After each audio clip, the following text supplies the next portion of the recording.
Welcome to the debate. Our focus today is on PepsiCo, arguably the most iconic challenger brand in corporate history. The story of Pepsi is really the story of the cola wars, a perpetual struggle for market share and for cultural relevance. Indeed, it's a brand whose history is almost entirely defined by its very powerful neighbor. Right. The central question we face, and this is derived from our analysis of the material, is this. Has Pepsi's strategic identity been defined primarily by genuine cultural innovation and adaptive foresight, or by a continuous necessity to react to its competition and, frankly, excessive risk-taking?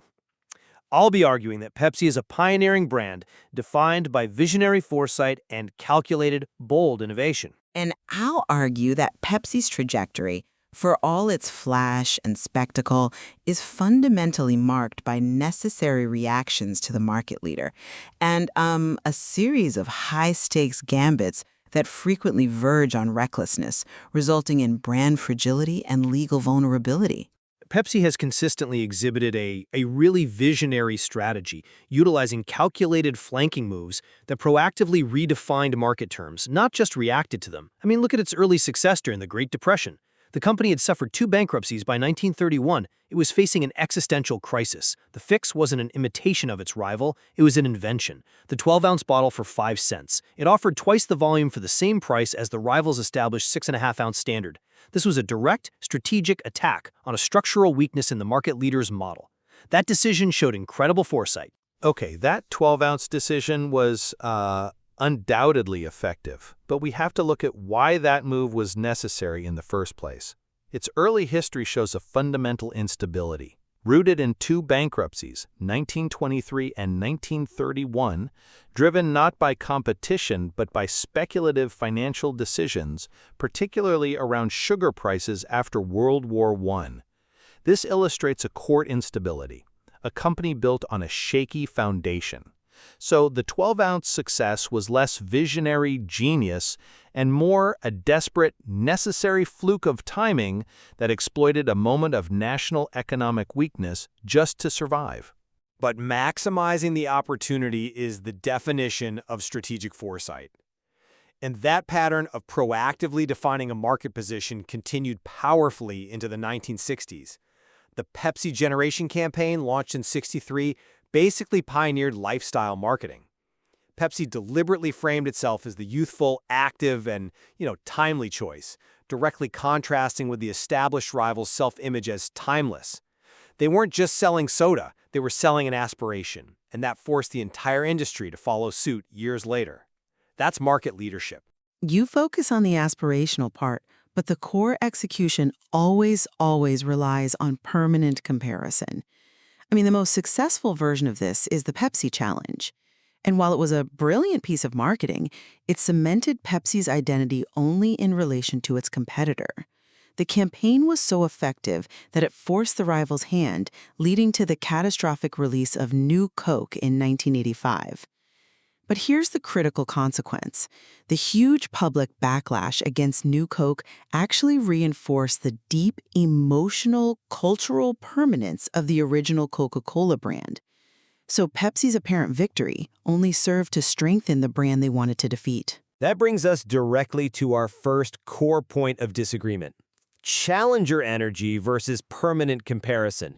You argue that relying on this is a weakness, but I see it as its operational strength. The challenger doesn't always aim to surpass the leader in raw sales. It aims to disrupt the leader's stability and force an internal error. But the material shows that this strategy is perpetually self-limiting.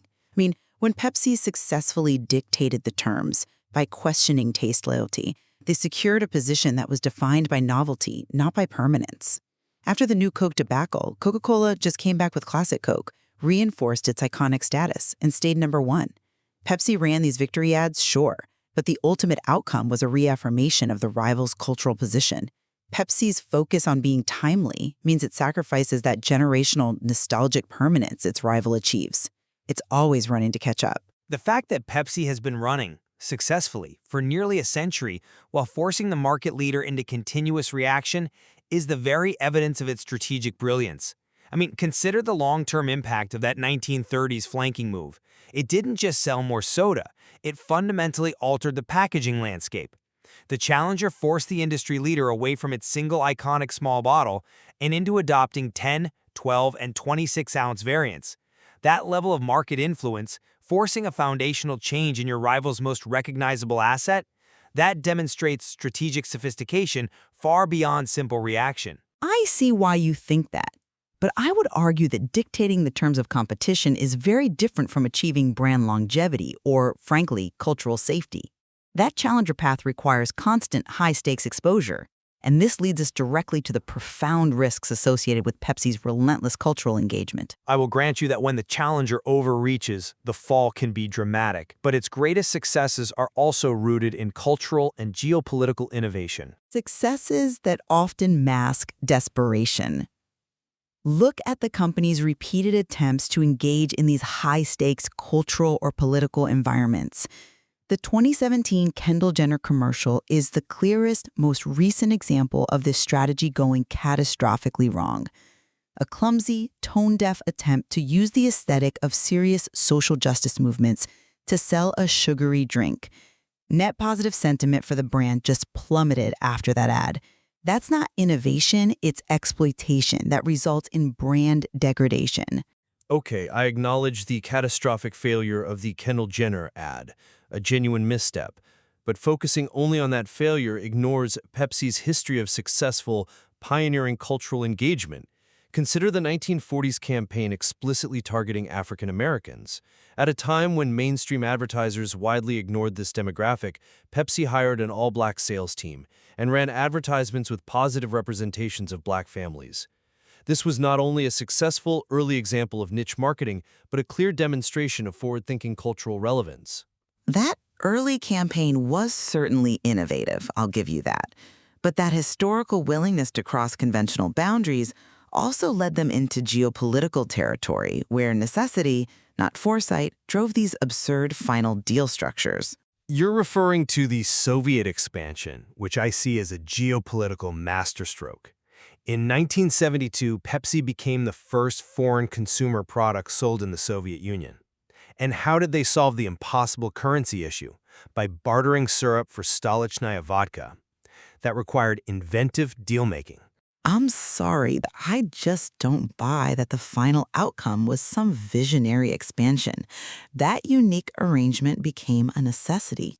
By 1989, when the contract needed a renewal, U.S. sanctions complicated things, and the Soviets had no hard currency. So, Pepsi's CEO was forced to accept a fleet of decommissioned naval vessels, frigates, a cruiser, and submarines in exchange for syrup.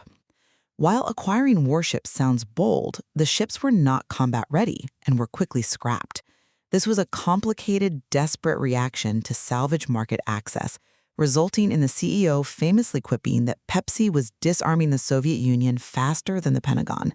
It shows adaptability, yes, but only after being forced into accepting these highly volatile assets. But that transaction demonstrates profound geopolitical adaptability.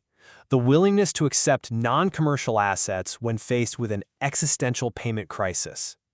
They successfully maintained access and long-term brand presence through unconventional foresight. The alternative was a complete pullout. That flexibility is the hallmark of innovation. I disagree. That flexibility is only necessary because their core strategy relies on such high risk. Let's contrast that geopolitical necessity with the profound legal and brand damage from another cultural gambit, the Leonard v. PepsiCo case. This case shows cultural engagement bordering on absurdity and legal failure. The Harrier jet ad was obviously intended as humorous hyperbole. The company said it was just for entertainment and zany humor. But the line between humorous hyperbole and reckless promise was crossed, and it resulted in a serious breach of contract lawsuit. The ad offered a Harrier jet for 7 million Pepsi points.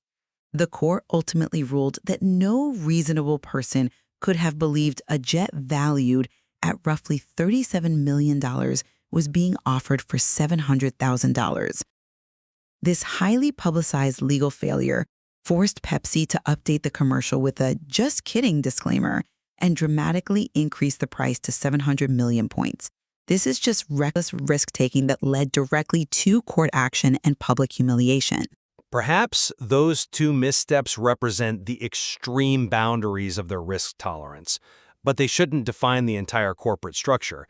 And this brings us to our third major tension: diversification as foresight versus necessity. The 1965 merger between Pepsi-Cola and Frito-Lay was a foundational stroke of foresight that created the global food and beverage powerhouse we know today. I see that merger as a matter of survival, not just foresight. The necessity for it underscores the severe weakness and instability in the core beverage product. We know the original Pepsi formula struggled, leading to those early bankruptcies. The merger was a necessary way to secure stability and generate massive, steady revenue that the volatile soft drink market just couldn't provide alone. The core product was already facing headwinds that necessitated a defensive shield. I'm not really convinced by that line of reasoning because the strategy successfully prepared them for future shocks decades before they even materialized. By merging, they proactively divorced their future success from the exclusive fate of the carbonated soft drink. Now, with the global CSD industry suffering, PepsiCo has $22 billion brands across its portfolio. This proactive move created a defensive powerhouse. It wasn't desperation. It was strategic agility that anticipated the modern consumer trend against sugary drinks long before it peaked. And yet, the internal data confirms the necessity of that pivot. In key emerging markets like India, the core product struggles under its own brand image. Surveys show 78% of Indian consumers associate Pepsi with high sugar. By 2024, the Frito-Lay and snack divisions were contributing nearly 80% of the revenue in that crucial market. This demonstrates that the core beverage product is weak and requires the superior margins and stability of the snack portfolio to maintain global revenue.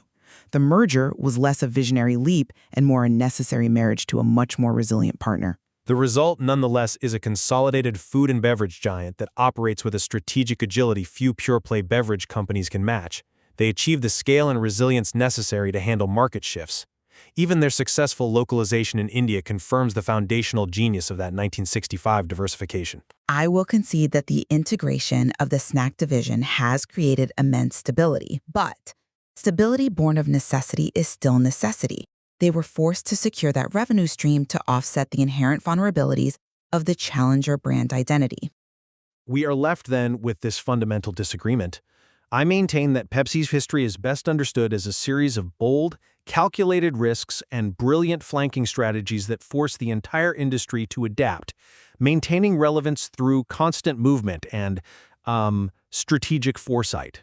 And I would conclude that while Pepsi is certainly agile, its need to move is often a function of necessity, whether that is relying on permanent comparison to its rival or dealing with the fallout of risks that cross the line from culturally insightful into legal trouble and brand dilution, as we saw with the Harrier Jet and Kendall Jenner debacles. The discussion clearly shows that interpreting the Pepsi story requires balancing moments of strategic genius, like its complex entry into the Soviet Union, against cautionary tales that demonstrate the extreme danger of that challenger mentality. We hope this exploration has provided not definitive answers, but better, more nuanced questions about the true nature of brand identity. This debate represents just one layer of the larger WhyItV exploration, where other formats examine evidence and critique in different ways. By leveraging artificial intelligence tools, we are able to surface these competing perspectives at scale, which deepens our understanding of corporate narratives and strategic choices.